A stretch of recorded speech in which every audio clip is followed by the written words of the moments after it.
Levels of being. All esoteric teaching regards man as between two levels, sometimes called earth and heaven. It is also said that if man on earth is cut off from influences coming from higher level, then mankind would perish. Just as physical nature, when we behold it in the external visible world, depends for its life upon the influence of the sun, so mankind in our inner world depend upon influences from a higher level. If these influences are received by no one on earth, man is cut off, which brings about our ultimate demise. One of the problems therefore of esotericism is how to maintain that contact or connection. At different times in history various ways have been tried, but all with the same end game. For example, different kinds of schools or churches have existed, which for a time maintained the connection. But sooner or later any particular school or church, some focus created for the reception and transmission of these higher influences, has died. Fortunately though, a new focus always appears. The death of a church, if we use this term, is sometimes called a flood in the language of parables. The new church is the ark that survives it, and contains representations of all forms of knowledge or good, necessary for a new beginning. There have been many stages of man, with regard to contact with influences from a higher level, and from an esoteric standpoint, man has degenerated psychologically in this regard. To speak in the language of the work, man no longer lives in the third state of consciousness, we no longer remember ourselves and so are out of contact with higher centers within and so their influences. In the Old Testament, many references are made to different forms of teaching in churches of ancient times. For example, most of those long tables of references to so-and-so who begat so-and-so, and lived for so many hundred years, are records of different schools or branches of churches. There was a school or church, for example, called Noah. Another existed in Mesopotamia and was called, when it was in decline, Babel or Babylon. The Jewish church began much later. The Old Testament is in fact a secret record of the history of esotericism. One of the problems with esotericism is how to raise the level of being of a person apart from their level of knowledge, to raise them on the side of good, for goodness is of being, and knowledge is of mind. Humanity can no longer see good directly or be taught directly from good. Our mind must alter first, so we need to be taught knowledge or truth about a higher level of being from the onset. However, the object of knowledge is to raise one's level of being. So looking then at levels of being, what are the signs of level of being for a person in the work sense? How can we understand what it means that each individual is at a higher or at a lower level of being? We can all understand, at least to some extent, what an individual on a higher level of knowledge is. That is, we can understand the relativity of knowledge. We can realize that a person knows more or knows less about some subject than we do. It is said here deliberately, that we can understand this to a certain extent, and by this is meant that we are not speaking of the quality of knowledge, but simply in a general sense of all knowledge. Today, by the method of examinations, a candidate is tested as to their degree of knowledge, whether scientific or commercial, mathematical, classical, and so on. We are all prepared to admit that this or that person is knowledgeable, of say astronomy or finance, the French language or computer science, literature, and so on, and so they may be on a higher level than our own. Then this standard of knowledge verified through examination, is today the major standard in practice that measures people's ability. However, in the work, the case is different. People in the work are not estimated from the side of knowledge only, but from the side of being. In the work, the question is not merely what a person knows, but what a person is. What someone knows belongs to the side of their knowledge, what an individual is, belongs to the side of their being. Just as knowledge is relative, so is being, which means one's being may be relatively on a higher level than another's. In this regard, the work says that a person must be at that level of being called good householder before they are really regarded as being in the work. Therefore, on the side of being, we begin with one who is at that level called good householder. Someone responsible who can be taken at their word. Notice here the term good, because being has to do with goodness. You cannot apply this word to knowledge. Knowledge is either right or wrong knowledge, true or false knowledge. You can learn the truth about how to build an aeroplane. This is knowledge that is truth. But you can also have false or wrong knowledge. So the terms truth and falsity belong to the side of knowledge. In the case of being, however, these words cannot be used in quite the same way. One is a good householder or a bad householder. A good and a bad person are terms quite distinct from right or wrong as applied to knowledge, knowledge that is true and knowledge that is false. An individual can be in quite an ordinary sense, a good person, but have quite a wrong knowledge, say of how to run a business. On the other hand, they can be in an ordinary sense a bad person, even a criminal, yet have a very good knowledge of how to manage a corporation and therefore successful enterprise. In other words, it is not knowledge alone that defines one in the work. They are defined in terms of their being as well. In fact, as a starting point in the work, they are taken first of all in terms of their being as either a good layman or laywoman. And if they are not, no matter what they might know, how successful they are of no use to the work. Speaking then on levels of being and what this means, we can begin with the work phrase. An individual on first hearing of this work understands it, but can only understand it on the level of their being. The work comes to us as knowledge. However, knowledge and understanding are two entirely different things. We may know a lot but understand nothing of what we know. This work, coming into us as new knowledge, will be understood exactly in accordance with our level of being, which will depend upon whether we have magnetic center or not. This is the second sign of being in the work. In order that teaching about being can be grasped, primarily with regard to being, an individual must be at the average level of good householder. They must be a responsible and trustworthy layman or laywoman, capable of being depended upon. They must not be a tramp or a lunatic, as described previously. The second sign of being to begin with, is the possession of magnetic center. In ordinary language, this means that a candidate for the teaching must be an individual who has pondered life and wondered about the meaning of themselves on earth, had many private thoughts of their own which have led them to feel dimly that there must be something else, some other sense in things they may have been taught, some other meaning in life than discussed in school or among their peers. Speaking simply, they must be an individual who is not quite satisfied with position, money, possessions, success, and so on, who has caught sight of something behind the world of the senses, behind the world of appearances, posturing and status. An individual with magnetic center in their being is a person who has had moments when they have felt that life cannot be interpreted, and so cannot be understood simply in terms of itself.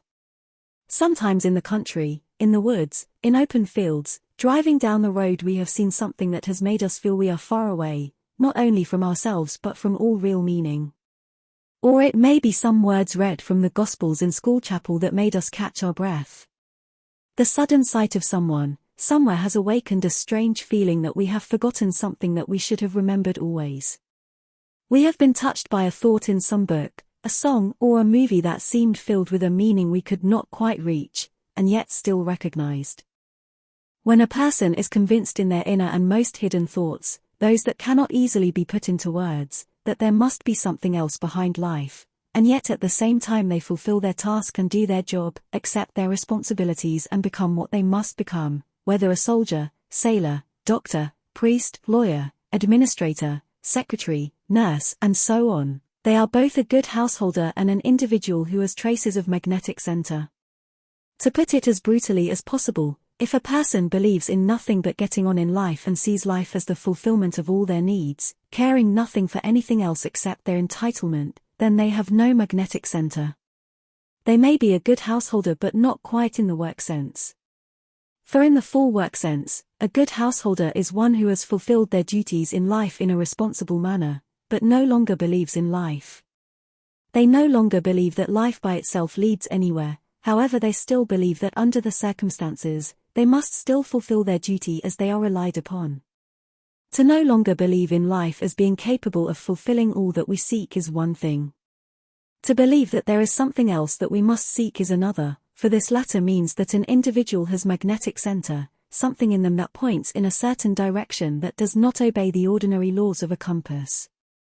To surmise, the teaching about being, first a person must be in life, and have dealt with life, then reached some adequate position and knowledge of living, therefore becoming a good householder, capable of dealing with the ordinary difficulties and problems of human existence.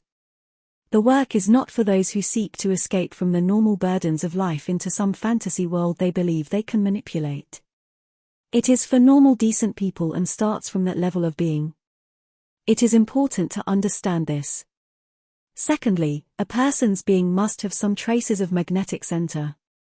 This means that in the work teaching of what being means, one who has no magnetic center, whoever they are and whatever they have achieved in life, they are at a lower level of being than a person who has magnetic center.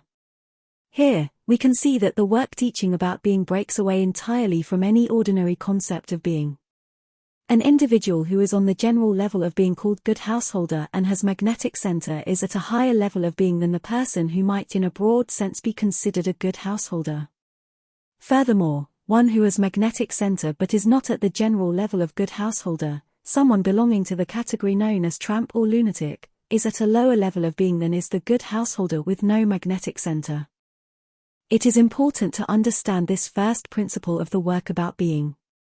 Many things could be added in this regard, however we can instead consider what the work says about signs of being and its development. The next thing with regard to quality or level of an individual's being, apart from the possession of magnetic center, is that it is characterized by the fact that it is multiple. It is exactly by means of the multiplicity of our being that its development can be understood. We have many different I's in us, and this feature is characteristic of our being. The highest being a person can attain is when only one permanent I reigns in them. When they find unity, as all development of being lies in the direction of increasing union, and is finally attained by this unity of being in place of multiplicity of being. The whole of a man should form one. But, such as we are not a monism but legion. A regular person resembles an assembly, in which now one, then another gets up and speaks. There is no agreement between these different people. We are like a house full of servants who quarrel and use the same single telephone, then all speak in the name of the master. The average human being is such a house in disorder. We are many, yet above us, at a higher level than ourselves, there is real I, which sometimes we feel the existence of, particularly in conditions of great danger or great fatigue. This one permanent and real I is the highest being, and every one of us has this somewhere in them. So all development of being, in a work sense, is defined by the approach to this real I, which unites all that is in us and is concealed in everyone, in the depths of ourselves, and behind all the tedious things that we do and say with our other side, which only begins to become realized through self-observation. People in the work, who begin to feel it, have already more unity of being. Why is this? It's because they are following something that unites them. If a number of individuals are thinking and practicing the same thing, then they are more in union, and not only this, but they are more in union in themselves. Only a teaching having the quality of the work can effect any sort of union, either in oneself or in connection with others. If you see the truth of one or another of the teachings of this work, then you will be brought internally into the beginning of unity in yourself, for this work leads to union with real I, and is designed to do so. We will then begin to see for ourselves what we cannot go along with, i.e. negative states, for real I will never approach us if we are not tested with regard to all self-emotions. We therefore have a clear definition of what a higher level of being must mean. A higher level of being means the approach to unity or oneness of being, to harmony. If there were nothing above us, no goal that can be reached, there would be no definable development of being. But there is a goal, and to attain that goal it is necessary to follow distinct direction, instruction about how to reach it. The work in every aspect and detail is about reaching this goal. No higher level of being is possible apart from that acquired in life, save through an extra force acting upon us. Unity of being is not attainable through the influence of life. It is only reached through influences coming from those who have achieved this supreme development of being. That is, a special knowledge is necessary which must be applied to being. If we reflect upon this teaching, and see what it is about, for ourselves, then we will see that both on the psychological and the cosmological side, it is all about raising our level of being to unity, and to finding resonance. All cosmological diagrams lead to harmony. It is impossible in this commentary to go into everything. We however know that one of the greatest handicaps to the development of being lies in buffers, which prevent us from seeing inner contradictions, and it is only through long observation, self-reflection, through a sincere desire to be different to what we've been previously, that we are able to see inner contradictions. Could it be possible for an individual full of buffers and full of inner contradictions to reach any further stage in unity of being? Is it possible for a person that has no insight into themselves to reach any further stage of unity in their being? The continued action of this work through noticing oneself begins to break up many contradictions in our being, and to make many wrong expressions of being less and less possible. For example, one sign of being is the capacity to bear the unpleasant manifestations of others. Why is this a sign of greater being? The answer is that we cannot do this unless we have seen in ourselves that which we dislike so much in others.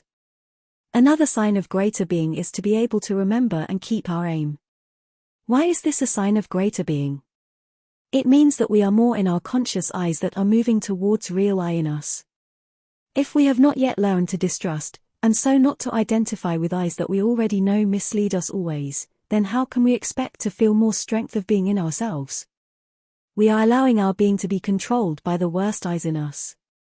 We have not begun to select, and to separate, then discard the bad, and to put the good into vessels.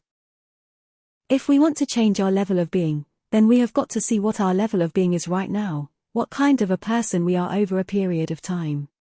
More precisely, what kind of eyes we allow to take charge of us at different moments, over and through time, then remember what we have observed and take mental snapshots of that, so as to gradually enable us to build a collage. If any eye in us is able to jump up and speak through our mouth, asserting its interests, then our state of being is mechanical and cannot change. We have nothing conscious at work in us at all, and are not working on ourselves. So this work is not acting upon or through us, and we therefore do not really exist.